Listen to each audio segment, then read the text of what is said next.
Halo, saya Angela Putri Nadiasa dari kelas 11A absen 4. Saya Shenita, kelas 11A, absen 27. Kami dari SMA Santo Alosius Sultan Agung, Bandung. Sekarang kami akan melakukan percobaan praktikum cincin terbang. Cincin terbang adalah hasil dari penelitian terapan yang diarahkan pada pengembangan sebuah benda yang dapat dengan mudah dilempar dalam jarak jauh yang dapat digunakan juga sebagai mainan. Cincin terbang yang kita buat mirip dengan mainan frisbee.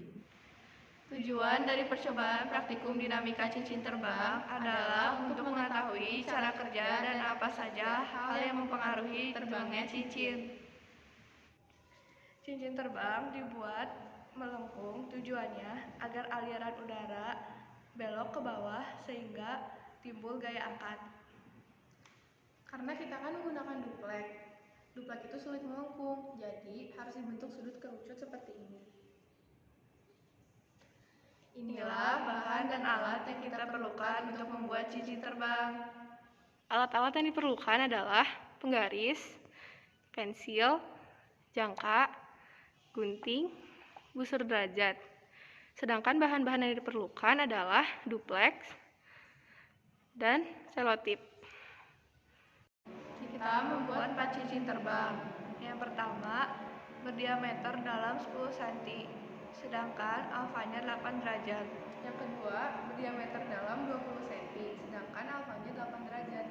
Yang ketiga, berdiameter dalam 10 cm, sedangkan alfanya 22 derajat.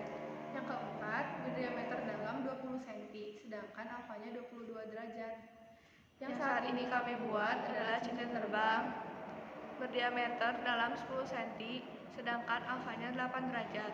Dan yang berdiameter dalam 20 cm, yang alfanya 22 derajat. Kami menggunakan jangka untuk mengukur diameter dalam dan diameter luar. Yang pertama adalah diameter dalam 10 cm dan diameter luar 20 cm. Yang kedua, diameter dalamnya 20 cm dan diameter luarnya 30 cm. Lalu untuk mencari tetanya, kami menggunakan rumus teta sama dengan 2pi kali cos alfa. Untuk cincin terbang yang alfanya 8 derajat, kami sudah mengukurnya, yaitu hasilnya 356,5 derajat. Lalu untuk cincin terbang ini yang alfanya 22 derajat, kami sudah mendapatkan tetanya, yaitu 334 derajat. Setelah itu, kami menggunting jari-jari dalam dan memberi goresan ke tengah garis untuk memberi lipatan. Lalu menempelnya. Selesai deh. Awalnya kami menggunakan duplek 2 mm dan 3 mm. Namun, saat kami melakukan percobaan dengan duplek yang tebalnya 2 mm, hasilnya miring. Inilah contoh videonya. 3. Dah.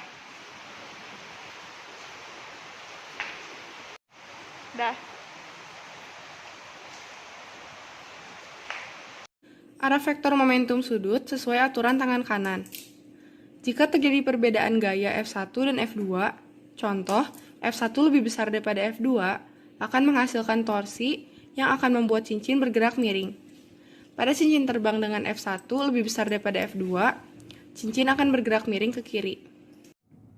Arah vektor menentukan momentum sudut sesuai aturan tangan kanan.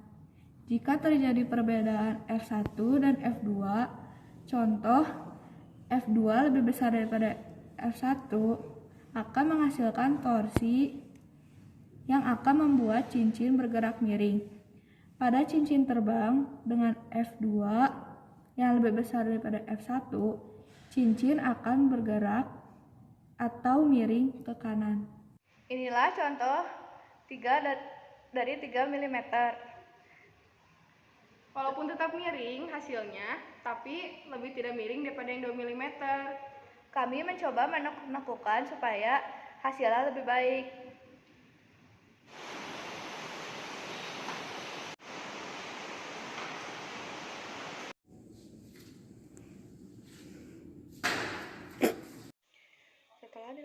percobaan praktikum dinamika cincin terbang, ternyata tebal duplek dan angin berpengaruh terhadap terbangnya cincin.